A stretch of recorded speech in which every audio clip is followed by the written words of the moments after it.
The spiritual journey of the Buddha began by him studying with three different systems of yoga that were popular at the time. And the first one may have been a kind of, from the Buddhist point of view, a kind of nihilistic spiritual path where it was all about getting into the sphere of nothingness and letting go, and going into the sphere of nothingness. But even though he did these meditation techniques, he felt like at the time of having mastered them, that it wasn't the fulfillment of what he was looking for.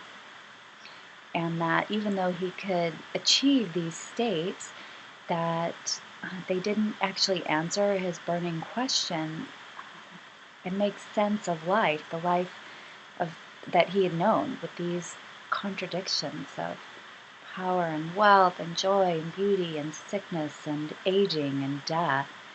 So he continued seeking, and he went and practiced another yoga path, and this was a path that Buddhists think of as more eternalistic. In that path, he was able to achieve these really high altered states, like ecstatic states, and he mastered those practices so fully that, and both practices, that his teachers really commended him and said, "Hey, you've realized exactly what it is that we've taught." But that was a disappointment for the Buddha, because he felt like the enlightenment, the awakening that he was looking for, still wasn't there.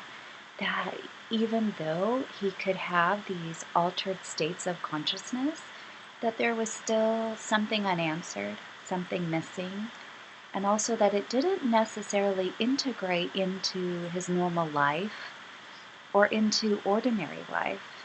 And so he kept seeking and seeking. The third path that he went on was a path of extreme renunciation, of asceticism. And he devoted himself with just total discipline. He was such a hardcore yogi. He renounced everything. He renounced food and water and any kind of indulgence in society, and stayed in the forest. And all he did the entire time was sit down meditating. And they say, different legends say different things, that he ate only one nettle a day. That's all he ate. Or 1 grain of rice a day.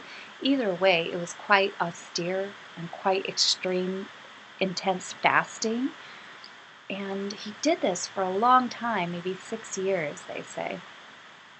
And his renunciation was so extreme that you can see pictures of the Buddha from this period of his life, and they always show that his body's just like a skeleton, and that from the front you can see his backbone. You can see his spine from looking at it at the front, which is a kind of expression of how total he was in his renunciation. And at one point, he realized that if he renounced any further, that the only thing left to renounce was breathing. And that was disappointing. He realized, what kind of path is this?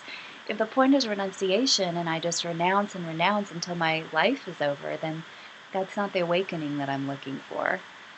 So he got up one day from his meditation seat and went by a lake and sat down to consider what the alternatives were. He had exhausted the spiritual paths that were available to him at that time, and still was burning with this wish, this aspiration to understand human suffering and human joy and what was their answer.